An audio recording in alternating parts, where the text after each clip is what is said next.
Ketika seorang hamba nanti dihisab amalan sholatnya, malaikat diperintahkan oleh Allah Subhanahu wa taala untuk ngecek hamba ini apakah sholat fardunya sudah sempurna atau belum. Kalau sudah sempurna berarti sudah menjadi jaminan amalan yang lain ikut baik. Tapi kalau sudah sholat fardunya belum sempurna, Allah Subhanahu wa taala mengutus malaikat ini untuk lihat apakah hamba ini punya amalan sholat sunnah atau tidak. Tetap sholat yang akan dijadikan acuan. Maka ketika hamba ini memiliki amalan sholat sunnah, Allah Subhanahu wa taala perintahkan kepada malaikat ini, jadikan amalan sholat sunnah ini sebagai penyempurna ibadah fardu yang dia sudah kerjakan. Untuk itu, standar kebaikan hisab kita nanti di akhirat ternyata ada pada dua sholat ini, sholat fardu kita dan sholat sunnah kita. Itulah sebabnya sholat sunnah itu kenapa penting terus kita lakukan, karena sholat sunnah ini sebagai penyempurna dari sholat fardu yang sangat mungkin banyak kekurangannya. Sholat ini adalah amalan pertama yang akan dihisab di hari akhir. Jadi nanti kita ini kan ada dua sisi ya, hablum minallah, hubungan kita dengan Allah Subhanahu wa taala, dan hablum minan nas, hubungan kita dengan manusia. Hubungan kita dengan Allah Subhanahu wa taala pertama kali yang akan dikoreksi dari kita ini adalah sholat kita, karena sholat ini adalah hubungan kita dengan Allah Subhanahu wa taala. Maka Nabi sallallahu alaihi wasallam bersabda, "Awwalu ma yuhasabu 'alail abdu." Perintah atau amal pertama atau perkara pertama yang akan dihisab oleh Allah Subhanahu wa taala dari setiap masing-masing hamba pada hari kiamat kelak adalah as-shalah, perkara salatnya. Fa in saluhat saluhat sairu amalihi. Kalau salatnya baik, insya Allah amal yang lainnya juga akan ikut baik. Wa in fasadat fasada sairu amalihi. Kalau salatnya sudah buruk, salatnya sudah rusak, tidak terjaga, tidak khusyuk, tidak tumakninah, maka bisa menjadi jaminan amal yang lain juga pasti akan ikut rusak. Ini menjadi satu garansi orang yang sholatnya baik berdampak pada akhlak yang baik. Bahkan ibadah-ibadah yang lain juga akan ikut baik.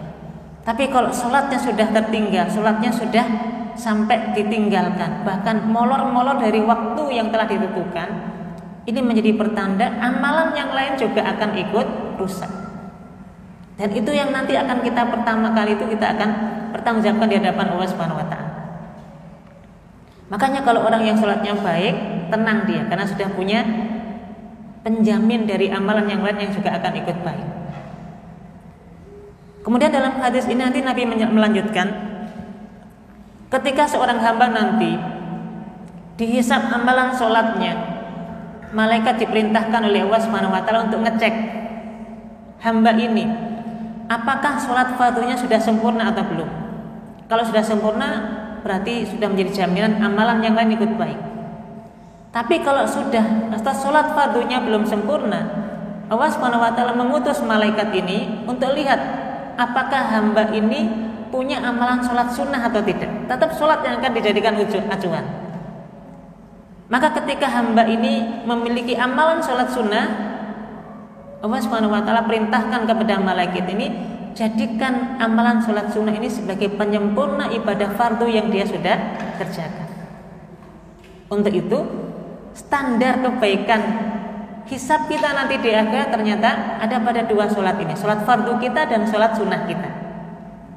Itulah sebabnya sholat sunnah itu kenapa penting terus kita lakukan, karena sholat sunnah ini sebagai penyempurna dari sholat fardu yang sangat mungkin banyak kekurangannya. Mohon maaf ibu, saya tanya, siapa di antara ibu-ibu yang pada waktu sholat mulai takbir sampai salam khusyuk, fokus, ingat kepada Allah Subhanahu wa taala?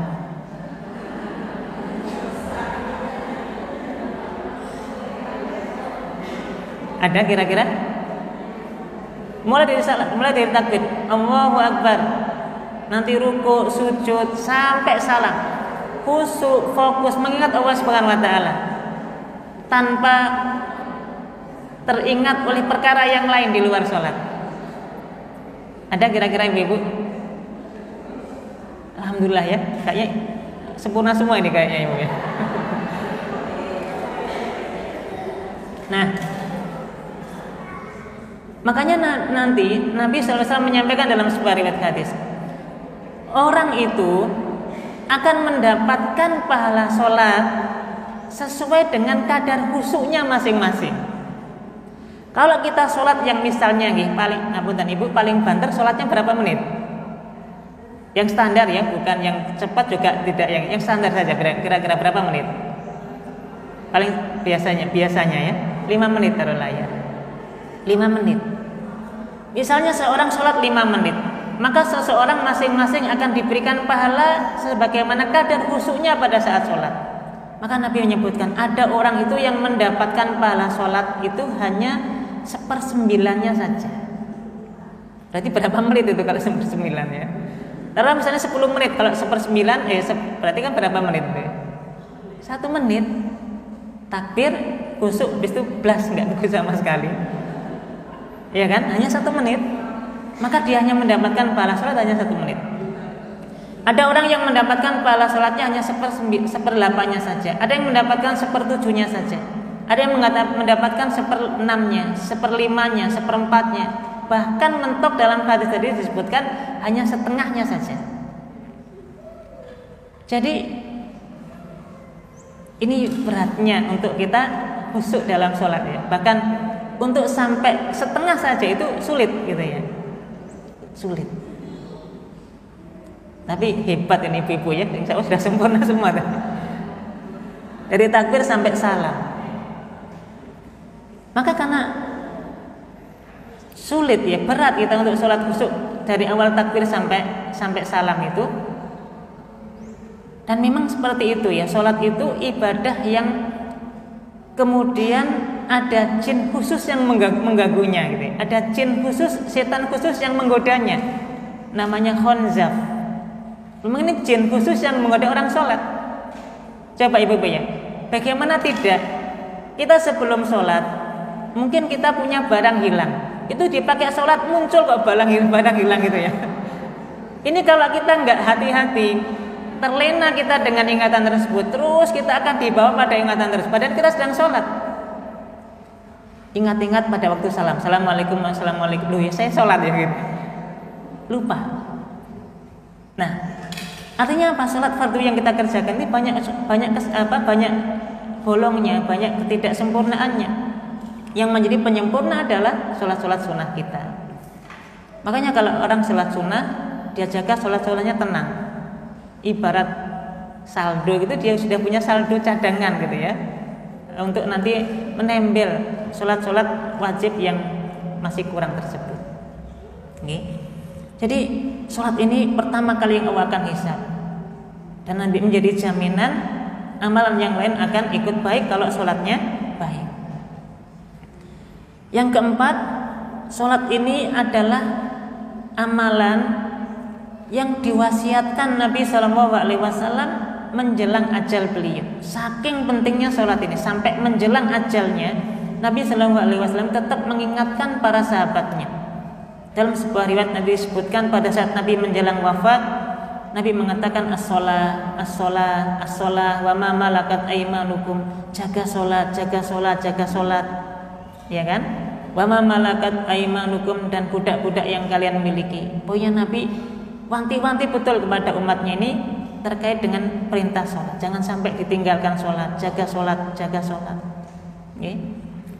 Lebih-lebih menjaga sholat di awal waktu. Coba ibu, mohon maaf, surat Al-Ma'un itu sudah kita hafal semuanya. Di antara ayat yang kadang kita merinding membacanya adalah fawailul lil musallin alladzina hum an sholatihim sahun. Celaka bagi orang-orang yang sholat. Orang yang sholat saja loh disampaikan oleh ayat tersebut masih dalam kondisi kerugian, kecelakaan. Kapan?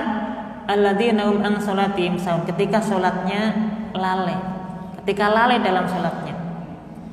Imam Az-Zahabi di dalam kitab Al-Kabair ketika menjelaskan tentang hukuman bagi orang yang meninggalkan sholat, apa yang disebut dengan alladzina hum an sholatihim sahun, yaitu orang-orang yang mengerjakan waktu sholat duhur menjelang datangnya waktu sholat asar. Orang yang mengerjakan sholat asar menjelang datangnya waktu sholat maghrib. Orang yang mengerjakan sholat maghrib menjelang datangnya waktu sholat isya. Inilah yang disebut dengan alladzina hum an sholatihim sahun. Orang yang menunda-nunda pelaksanaan sholatnya. Yang sholat saja waktunya ditunda-tunda, diancam oleh Allah Subhanahu wa taala adalah dengan al-wail. Apa al-wail? Mungkin kalau kita baca terjemahannya hanya celaka. Tapi ternyata Abdullah bin Abbas radhiyallahu anhu menafsirkan kata wail itu adalah al-wadi fi jahannam. Lembah yang ada di neraka jahanam. Naudzubillah ya. Jadi ternyata mohon maaf, orang yang sholat saja dan ditunda-tunda pelaksanaan sholatnya itu masih diancam wail. Apalagi yang meninggalkan, apalagi yang tidak sama sekali. Yang sholat saja tapi ditunda-tunda waktunya, tempatnya nanti di neraka wail, lembah di neraka jahanam, apalagi yang meninggalkan. Maka nanti ada neraka khusus bagi orang yang meninggalkan sholat, namanya sakor. Ma salakakum fi sakor? Qalu lam nakum minal musallin. Nanti Allah Subhanahu wa taala pada saat orang sudah masuk ke dalam neraka dan surga masing-masing, Allah Subhanahu wa taala berkunjung ke neraka sakor. Dan Allah bertanya, "Ma salakakum fi sakor?" Wahai penghuni neraka sakor, apa yang menyebabkan kamu bisa masuk neraka ini? Apa jawaban mereka? Qalu lam nakum minal musallin. Kami dulu enggak pernah menjalankan sholat ya Allah. Ada neraka khusus namanya neraka sakor. Maka Nabi wasiatkan betul as-shalah, as-shalah, as-shalah, jaga sholat, jaga sholat, jaga sholat. Nabi Shallallahu Alaihi Wasallam bahkan di akhir hayat beliau, di antara yang fokus beliau ingat adalah sholat. Nanti ibu-ibu kalau pernah belajar tentang sirah nabawiyah, terutama menjelang ajalnya Nabi Shallallahu Alaihi Wasallam, pada saat Nabi masih dalam kondisi kritis, pada saat menjelang ajalnya, waktu itu kemudian Nabi bertanya, wahai Aisyah, karena memang nanti Nabi meninggal di kamarnya Aisyah, ditemani oleh Aisyah radhiyallahu anha. Wahai Aisyah, apakah sudah datang waktu sholat? Jadi Nabi waktu sakit itu yang ditanya adalah waktu sholat. Apakah datang waktu sholat wahai Aisyah? Aisyah menjawab, sudah ya Rasul. Ini para jamaah, para sahabat sudah berkumpul untuk persiapan menjalankan sholat. Ya sudah, kalau begitu suruh Abu Bakar untuk menjadi imam. Nabi perhatiannya ada pada sholat. Dan ternyata nanti tidak hanya Rasulullah SAW saja. Umar bin Khattab radhiyallahu anhu, beliau ketika sakit pada saat ditusuk orang Majusi dari belakang pada saat sholat subuh itu, nanti sampai menyebabkan Umar meninggal. Pada saat sakitnya, pada saat dijenguk oleh Abdullah bin Abbas radhiyallahu anhu, di antara yang diingatkan kepada Umar adalah, wahai Umar, sudah datang waktu sholat, ayo sholat. Coba, dalam kondisi sakit sekalipun. Maka ibu-ibu, sholat ini ibadah yang apapun kondisinya, dimanapun kita berada, entah kita sakit, entah kita sehat, luang ataukah sempit waktu kita, tetap wajib sholat.